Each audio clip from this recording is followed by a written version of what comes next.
Youngsters की वजह से पूरा भारत ही एक हैपनिंग प्लेस बन गया है।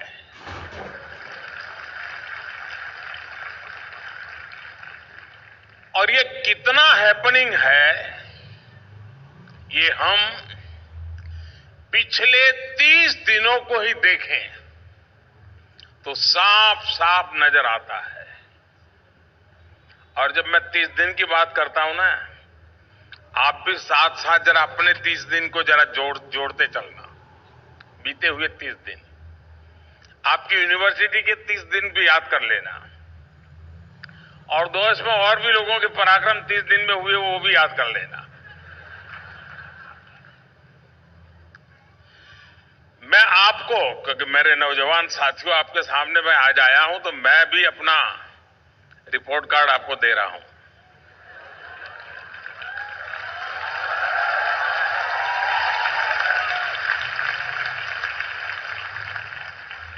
मैं आपको पिछले 30 दिन का एक रिकैप देना चाहता हूं।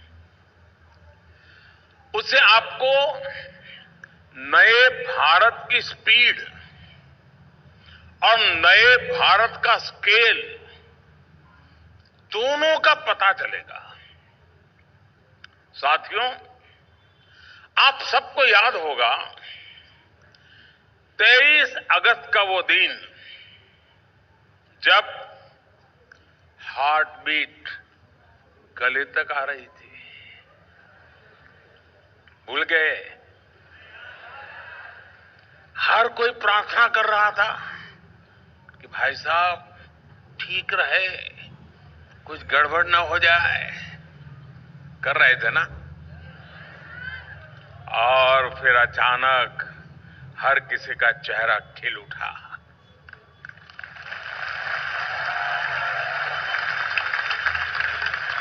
पूरी दुनिया ने भारत की आवाज सुनी, India is on the moon.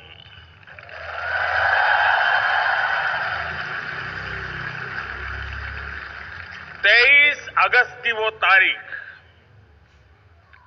हमारे देश में नेशनल स्पेस डे के रूप में अमर हो गई है। लेकिन उसके बाद क्या हुआ? इधर मून मिशन सफल हुआ, उधर भारत ने अपना सोलर मिशन लॉन्च कर दिया। अपना चंद्रयान अगर 3 लाख किलोमीटर गया तो ये 15 लाख किलोमीटर तक जाएगा। आप मुझे बताइए, भारत की रेंज का कोई मुकाबला है क्या? फ्रेंड्स, पिछले 30 दिनों में भारत की डिप्लोमेसी एक नई ऊंचाई पर पहुंची है। G20 से पहले दक्षिण अफ्रीका में ब्रिक्स समिट हुई। भारत के प्रयास से ब्रिक्स कम्युनिटी में 6 नए देश शामिल हुए हैं। साउथ अफ्रीका के बाद मैं ग्रीस गया था। ये 40 साल में किसी भी भारतीय प्रधानमंत्री की पहली यात्रा थी।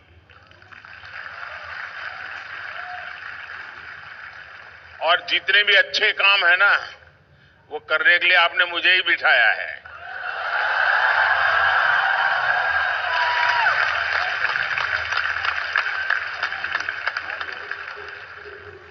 G20 समिट से ठीक पहले मेरी इंडोनेशिया में भी अनेक वर्ल्ड लीडर से मीटिंग हुई। इसके बाद G20 में इसी भारत मंडप में दुनिया के लिए बड़े बड़े फैसले लिए गए। आज के पोलराइज्ड इंटरनेशनल एटमॉस्फेयर में इतने सारे देशों को एक साथ एक मंच पर लाना छोटा काम नहीं है दोस्तों।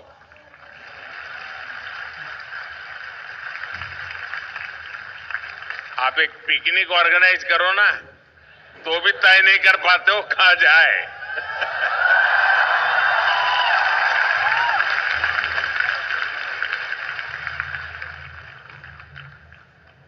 हमारे न्यू दिल्ली डिक्लेरेशन को लेकर 100% सहमति तो इंटरनेशनल हेडलाइन बनी हुई है। इस दौरान भारत ने अनेक इंपॉर्टेंट इनिशिएटिव्स और फैसलों को लीड किया। G20 में कुछ फैसले ऐसे हुए जो 21वीं सदी की पूरी डायरेक्शन ही चेंज करने की क्षमता रखते हैं। भारत की पहल पर अफ्रीकन यूनियन G20 का स्थायी सदस्य के रूप में उसको स्थान मिला।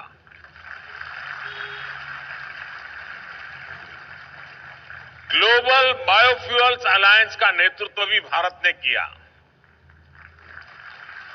G20 समिट में ही हम सभी ने मिलकर India middle east Europe corridor बनाने का भी फैसला लिया है। ये कॉरिडोर कई महाद्वीपों को आपस में जोड़ेगा। इससे आने वाली कई शताब्दियों तक व्यापार और पर्यटन को बढ़ावा मिलने वाला है। साथियों, G20 समिट समाप्त हुई तो सऊदी अरब के क्राउन प्रिंस की स्टेट विजिट दिल्ली में शुरू हुई। सऊदी अरब भारत में $100 बिलियन का निवेश करने जा रहा है।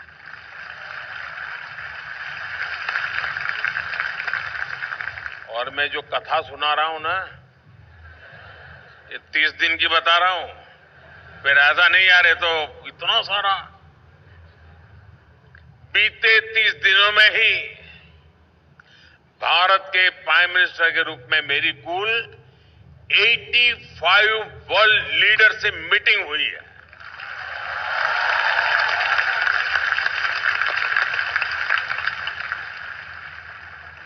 और ये करीब करीब आधी दुनिया है।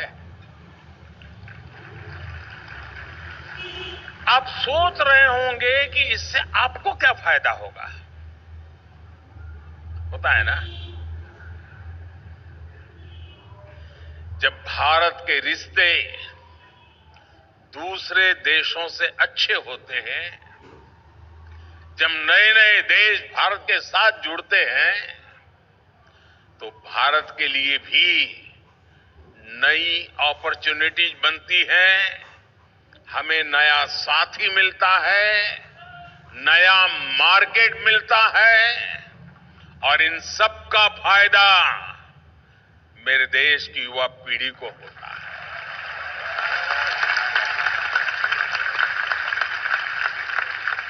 साथियों, आप सब सोच रहे होंगे कि पिछले 30 दिन का रिपोर्ट कार्ड देते हुए मैं सिर्फ स्पेस साइंस और ग्लोबल रिलेशंस की बात कर रहा रहूंगा क्या? यही काम किया कि मैंने 30 दिन में? ऐसा नहीं है। पिछले 30 दिनों में SC, ST, OBC के लिए, गरीबों और मिडिल क्लास के लिए, उनको एम्पावर करने के लिए भी कई कदम उठाए गए।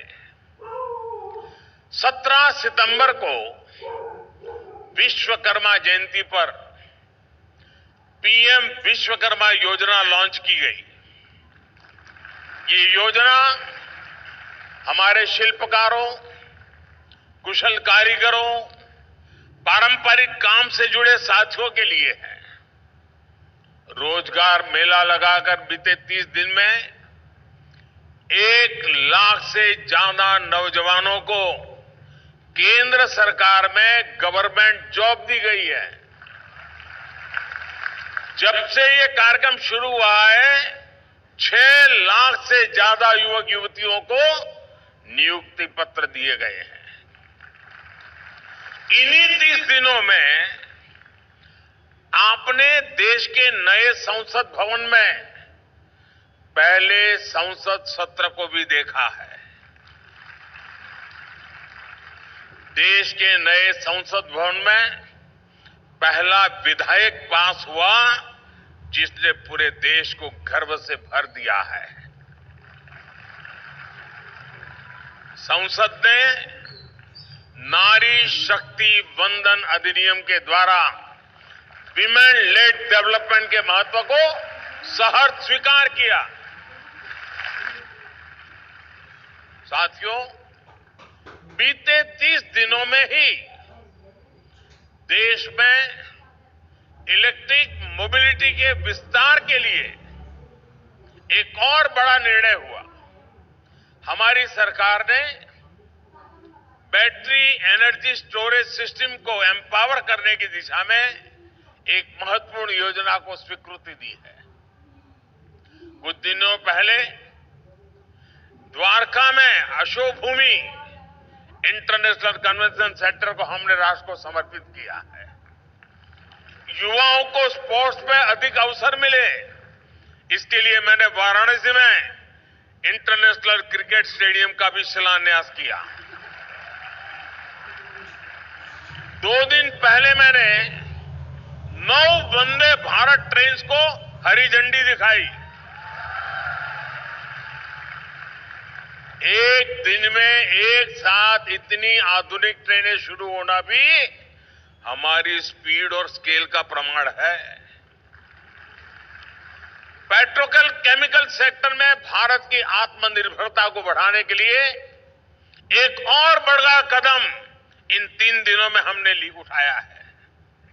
मध्य प्रदेश में स्थित एक रिफाइनरी में पेट्रोकेमिकल कॉम्प्लेक्स का शिलान्यास किया गया है।